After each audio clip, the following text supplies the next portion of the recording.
Welcome to Eye on Baltimore. I'm John Carrington, and today is my special opportunity to talk to a fellow Mergenthaler high school graduate. Yes, sir. Brandon Scott majored in computer science. I majored in electrical work, and he needed me to turn the computer on, I guess. I don't know.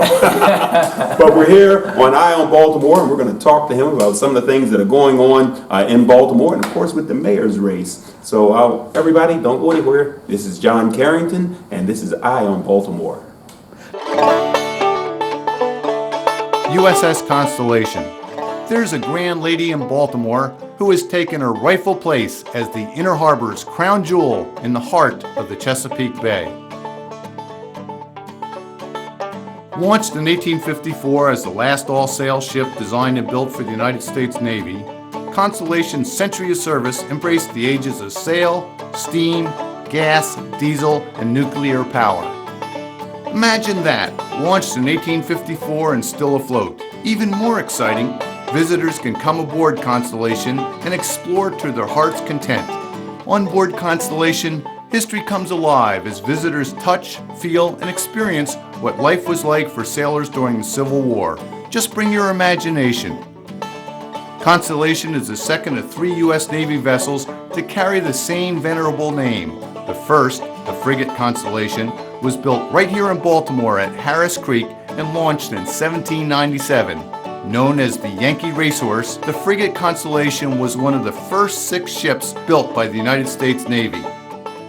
The ship you see here, the sloop of war Constellation, was built at the Gosport Navy Yard in Portsmouth, Virginia, and launched in 1854.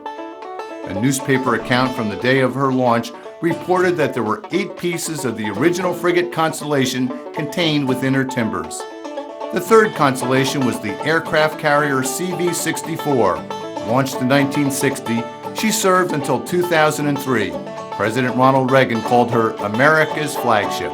But it's the sloop of war Constellation that's here in Baltimore today, and the Chesapeake Bay has always been central to her story. Throughout her century of service, Constellation served in and out of the Chesapeake Bay. It was kind of like coming home every time she returned to the Chesapeake Bay. She was created here at Gosport Navy Yard. And throughout her career, she came to Annapolis. She spent many years there.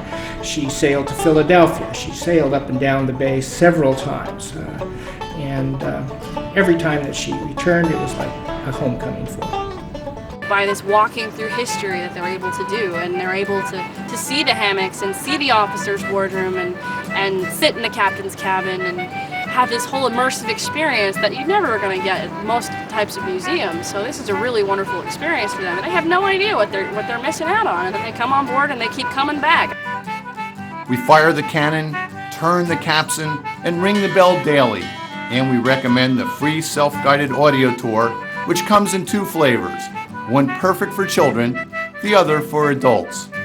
Plus, there's the ever-popular Powder Monkey Tour for kids and hands-on adult tours like A Ship as a Machine and Black Sailors in Navy Blue. Groups can also come aboard and sling their hammocks in our overnight program or host special events. Our crew knows the USS Constellation is an amazing experience, but don't just take our word for it. Here's what recent visitors had to say. It's very kid-friendly, very family-oriented, and the kids will love it, and they'll come out asking questions, which I love. It transports you back. You can almost get the feel that you were actually there, because laying in that hammock, like, oh my goodness. I think it's really interesting because it shows you exactly how they slept and how they ate and how they went through life. Hey, welcome back to Eye on Baltimore. My special guest today is Brandon Scott, president of the Baltimore City Council. Who's in Baltimore City when I was a student. And we have this decision, the Curb Commission facing the state and the city. It's the most important policy decision facing us in a generation. Because it's not just about the money, which is critically important. We know that city schools have been underfunded by the state by $300 million a year for the last 10 years, right? That's unacceptable in the wealthiest state, in the wealthiest country in the history of the world. But also it's about reforming our education, making sure that the education that the young people receive is leading them to a career today, much like the one you and I got at Merville. Hey, right. Making sure that the CTE education matches what's there today. And also it's about, for mayor, owning education. Right. I was in 7th grade when the school system switched and was given away to the state, right? And since that point, the mayor has never truly owned education. The school system, because it's not technically a city agency, has been looked at as its own thing. They might not be a city agency. They might not directly report to the mayor. But those children are residents of Baltimore. Those buildings are owned by the mayor and city council, and the communities that they're in are Baltimore city communities. This is about building Baltimore city communities and families to be better, and we know the city has to do more, starting with spending more of the city's budget on education. All right. Then, of course, after they go to school, they have free time on their hands. That's recreation. What can we do to improve the fun opportunities, the fun educational opportunities for our young people? Yeah, we have to expand that. Listen, I'm a rec and parks kid. I started going to rec centers when I was like 5 years old at Tawanda Rec and Park Heights and J.D. Gross Rec and Park Heights and C.C. Jackson Rec and Park Heights. That's why I'm here. Those opportunities. I ran track at Merville, right? But the first time I wore blue and gold was at Tawanda Rec Center running for the Blazers track club. So I never changed my colors. All right. But we know that we have to offer more. The thing that I'm most proud of as council president, in my short time as council president, is when the mayor was presenting his budget to us last summer, I said, we are not moving this budget until you guys agree to open rec centers back up on Saturdays. Something that had not happened in Baltimore since the 70s. Meaning, when I was born, rec centers in 1984 would never open on the weekends. That's unacceptable. But it's also doing the tough work of what we've been doing with the schools too. Renovating, building new, expanding, making sure that we have a 21st century recreation and parks department, using our parks and other places as outdoor recreation centers, building up partnerships and programming. We have a great plan from the Recreation and Parks Department, Rec 2025. We will own that, push that, and make sure that we have the best recreation and parks department across the country. My goodness. And of course, our young people are out there looking at us saying, what's the future like? It's not being a professional squeegee kid and standing on a corner. No, the future is in the skills that you pick up. And I took electrical construction at Burbo, and you took Computer programming. computer programming. And these are skills that can last a lifetime, provide for you, and also put you in a position to provide jobs for other people. How will education and recreation impact crime and grime? Yeah, listen, it's all connected, right? We have to understand that while we know that we have to have a functioning police department that's constitutional, that's not violating people's rights, that are focused on every day, in my administration, what the police will be focused on is removing violent repeat offenders, people who shoot, kill, and rob people from neighborhoods, focusing in on the flow of illegal guns into Baltimore City. We will do that, and we will do that every day with a vengeance. But we cannot make the mistakes that the mayors in the past have made. We cannot ignore the fact that we have to also build better communities and better people, right? Because when you invest in people's education and they're able to get a job right after high school, right? Because listen, Mervo is the most applied to high school in the city. Not city, not Poly, not Western. Because what are the young people telling us? They want to work and provide for them and their families. What we are going to do to impact that at every level is first and foremost, make those connections. When you and I graduated from Mervo, we could go off to some company because there was some partnership for us to work immediately. We're going to rebuild those for every school. There has to be a pathway for every young person, knowing even opening a city up to those pathways. For example, you know that we have people that do plumbing, HVAC, bricklaying, masonry, all of that stuff. In the Department of Public Works in the city of Baltimore. In the city of Baltimore. We have 45% of those employees that do that kind of work for DPW can retire today. That's right. Who better to replace them with the young people from Baltimore? Baltimore. We also would do tough work like this. We know that some of our neighborhoods, Sandtown, Winchester, for example, has the highest percentage of people in prison, right? We have an Office of Employment Development in the city.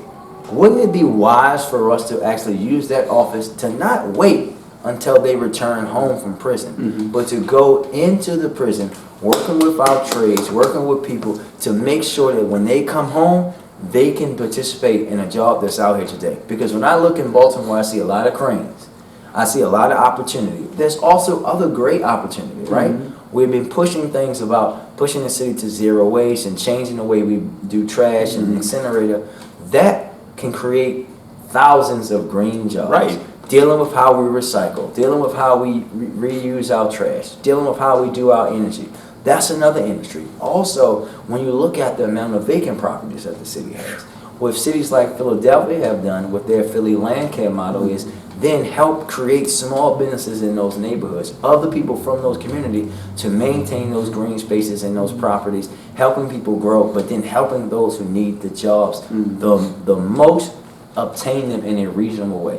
Everything that we do, even dealing with the trauma in the city, will impact crime and grime, because we will have an efficient city government, but doing this also focus on providing opportunity for everyone, no matter their zip code. All right, well, we need some advice for parents. This is a new era. We have all sorts of things going on. What advice do you have for Baltimore City parents? First of all, stay involved and stay vigilant, right? What these young people are facing obstacles that even I didn't face, right? I always say to the young people, I said today actually when we were recording this in the school earlier, that social media came out when I was in college. I'm an original Facebooker. When Facebook came out my junior year of college, you had to be in college to be on it, right? And I can only imagine the scrutiny that their lives are going to be under, because literally everything they do is stamped in time. Right. And what we have to have parents do is make sure that we're telling our young people that and monitoring what they're doing on social media, because also it's where they get preyed on too. It's where people go to find them. And we know that there's serious things happening with young people and children becoming up missing. It's also where being a now former middle school basketball coach, social media is also where a lot of our issues start with young people. You can see it back and forth, them arguing. And in some unfortunate instances, that ends up in somebody being seriously hurt or worse in Baltimore, right? We need to have a group of parents that understand that, and we will all monitor that together. But then also ask for help. When you know something's going on with a young person and you can't get through them, sign that young man or young woman up to get a mentor. Reach out to the city, reach out to all these organizations, so that we can start to show the level of care for these young people that they deserve. Because what I tell people, and the young people that I mentor, the ones that I coach, some of the ones that no one else wanted, what they wanted more than anything else was structure and accountability. They want to be loved and to be cared for. We just have to provide that for them. And we all as a city have to do that. We have to stop looking at them as something to push away or to call the police on, but something to embrace and to help grow and blossom into being their best selves. I'm so proud of you, man. Mervo graduate, ran track and field. I wrestled, played football. I ran track too. I played baseball for about 2 weeks. I played left out. But I earned that position. And of course you have to have skills, and of course the young people here need some advice and guidance. You and I took advantage of our opportunity to get an education. What do you say to our young people who are watching? I say to our young people that they are the smartest generation, the most capable generation, and have the biggest potential of any generation we've ever had. They can do things at a young age that we couldn't even imagine, right? But what they have to do is own it, understand the legacy of where they come from, stand on our shoulders to be, as a young student said today, she wants to be like me when she grows up. I said, no, I need you to be better than me, because I'm me, so that you don't have to struggle the way that I did. I want you to stand on my shoulders to be something that I could never be. That's what I want them to realize, that the future is literally in their hands. The power is in their hands, not just when they become adults, but right now, because when you look at the history of the world, especially this country, from the civil rights movement on down to the gun movement now, anti-gun violence movement now, young people have been the driving force once they recognize their true potential and their true purpose. Oh man, I tell you, you've done so much to inspire our citizens. It inspired me. When I come back, I'm going to ask you some questions about teamwork, partnerships, because that's going to be a part of making everything happen. Okay, folks, we are here in downtown Baltimore, and we're going to take a short break, and we'll be right back with more of Eye on Baltimore. I'm nuts about downtown Baltimore's West Side. Hello, I'm John Waters, and I'm proud to say that Baltimore has always been my home. It's the inspiration behind all my films, including Hairspray, Crybaby, Serial Mom, and A Dirty Shame. Let me tell you, There are not a more eccentric, monumental, eclectic, intriguing, and character-filled 28 blocks anywhere in the world, and I'm here to prove it to you. This is where Babe Ruth was born. They tell me he's the best baseball player ever. Not that I'd know. I'm more into theater. Like nearby Arena Players, the nation's longest continuously running African-American community theater. I'm also a big fan of century-old Antique Row, where New York dealers come to buy and later mark up their purchases sky high for their Manhattan buyers. On that same block sits the U.B. Blake National Jazz Institute, housing memorabilia from Baltimore jazz greats like Billie Holiday and, of course, U.B. himself.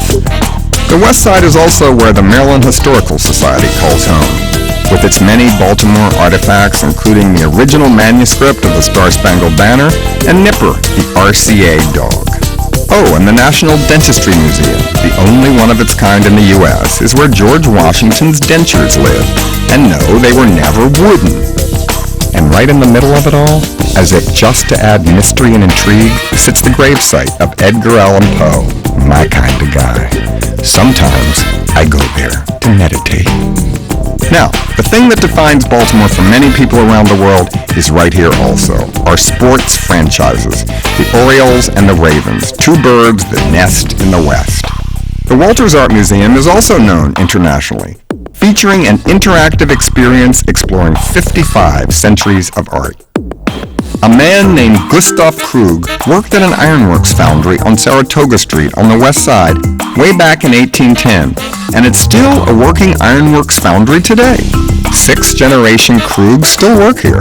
In Baltimore, we find a good place, we like to stick with it. Now contrast that with one of the world's most advanced operating room facilities just a couple blocks away at the University of Maryland Medical System. Get ill, get fixed, have an operation in high style.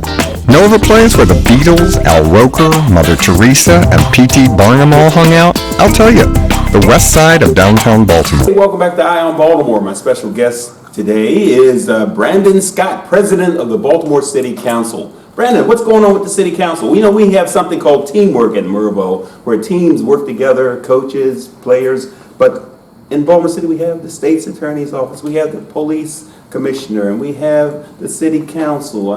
What's going on with the City Council right now? Well, City Council is actually working as a team in a way that they never have before. Since I became president in May, we've been very focused on not being just what the president wants, not just what the council wants, but actual deep change for the citizens of Baltimore. And we know all the stuff that happened prior to me becoming president with Healthy Holly and former Mayor Pugh and all those things. And what we've been focused on is actually closing those loopholes and making sure that people that are being public service have to have the highest ethical standard and removing the ability and opportunity for them to be corrupt. So, since my short time of becoming president in May, we've closed the Healthy Holly loophole, changed who had to file for ethics filings in Baltimore City. As we have another horn, we are in downtown Baltimore. Yeah, we're downtown Baltimore. That's what that very horn live is. and active today. Change who had to file the ethics forms in Baltimore City. We've also voted to move the Board of Ethics from underneath the Department of Legislative Reference to be under the Inspector General. And I have a piece of legislation pending right now that would change the way elected officials and staff members have to deal with reporting gifts. We are trying to build a better Baltimore City government for the future. I've created a separate equity and structure committee because we know the history of Baltimore being one of the most racial and equitable cities in the country, the birthplace of housing redlining legislation, and we know we're going to start to undo that via my equity assessment program that will now force the city to do everything it does through a lens of racial, gender, and economic equity. But also it's about the structure of city government. City government structure has not changed much since you graduated from Mervo. That's right, that's right. 1968, folks. The world has changed a lot since 1968 or 74 in this case. And we know that the city needs to do the same thing. So we're discussing a lot of charter amendments that the voters will have to vote on in November. We have been able to have the committee go out on a road show, changing the structure of city government, making it more balanced, making it more open to the citizens. For example, We know that the Board of Estimates is where most of the city contracts go through. Right now, as the president of the council, I'm the chair of the board pushes through $500 million in contracts a year. Now, what if I were to tell you that I'm the president of the board, chair of the board, the president of city council, it's also the mayor on the board and the comptroller? That would be great. But the way that this outdated system is that they add the Department of Public Works director and the city solicitor, two mayoral appointees to be on the board, who are never going to vote against what the mayor wants. Wow. So, for example, if this last year, there was no way that then President Young and Comptroller Pratt could have stopped those contracts that are going through and related to book deals because they would have been outvoted. We're going to reduce the Board of Estimates to just the 3 elected officials so the citizens can directly hold people accountable. And then just recently, we also know that we have this coronavirus thing that's spreading. We had a good hearing with the health department about how the city is prepared to step up and step in and do what they have to do to keep our citizens safe and healthy and educated throughout this process. And lastly, I will say we know the city, unfortunately, the administration and Department of Public Works has struggled for quite a long time to deal with water bills in Baltimore. We had an investigative hearing in the council this week to see why haven't they been billing people, what's going on, how they're going to make sure that people in the city are getting correct bills, but also in Baltimore County. And we will continue to do tough work like that. And we also passed a piece of important legislation that I introduced recently that asks the people who gun traffic or straw purchase weapons into Baltimore City or transfer them to young people in Baltimore City to our gun and offender registry so that we're holding them accountable as well. Wow. Then there are the unions, the Fraternal Order of Police. Shouldn't there be some partnership with the mayor and the president of the city council with some of these unions, especially the FOP?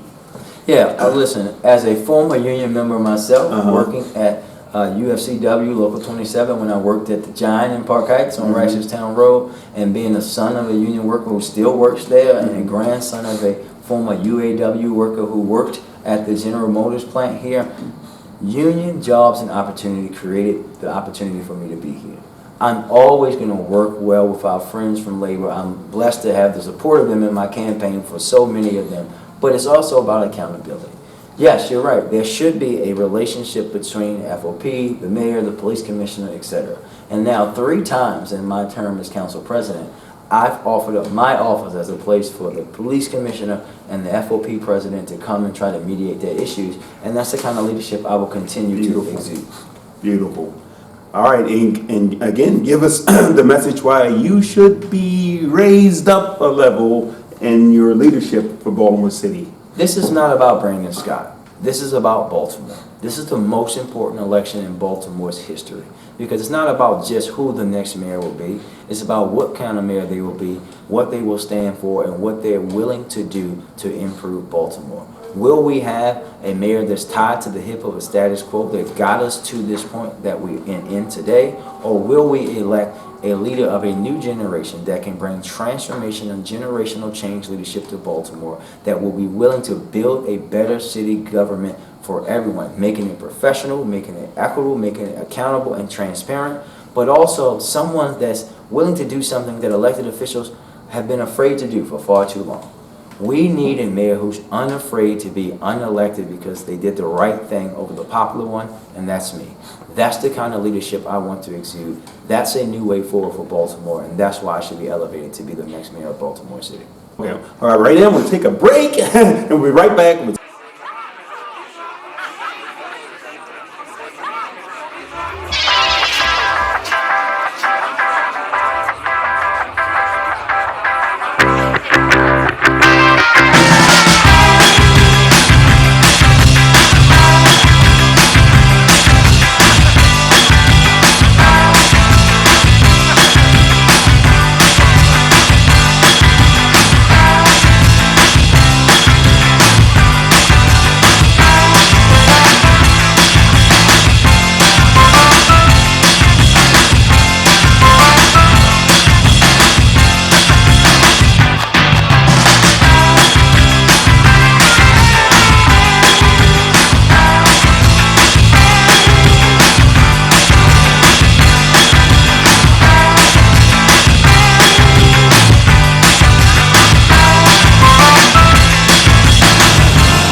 right, hey, welcome back to Eye on Baltimore. I'm John Carrington, a Mergenthaler Mustang. Next to my fellow Mergenthaler Mustang, President of the Baltimore City Council, Brandon Scott. Sir, you have any final thoughts for us? I just want to say thank you for the opportunity and to remind everyone that Baltimore is not down. We are not out. Reminding people that you have to believe in Baltimore. We never give up. Never. We always come back stronger and better than ever. You can look throughout the history of our city. That's what we do. So if you're feeling down about Baltimore, come back. Call people, invest, spend time with our young people, spend time in a community, spend time helping someone, invest your time and energy in Baltimore now. You will not regret it.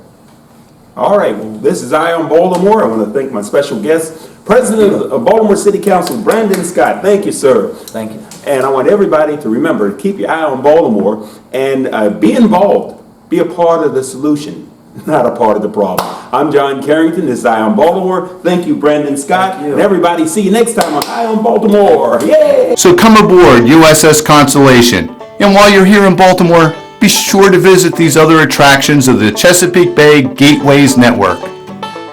The Baltimore Visitor Center, a good place to start your tour of this historic city and region. The National Aquarium on Pier 3 near the USS Constellation Museum. The Lightship Chesapeake and 7-Foot Knoll Lighthouse, both part of the Baltimore Maritime Museum. The Frederick Douglass Isaac Myers Maritime Park and Museum, headquarters of the Living Classrooms Foundation.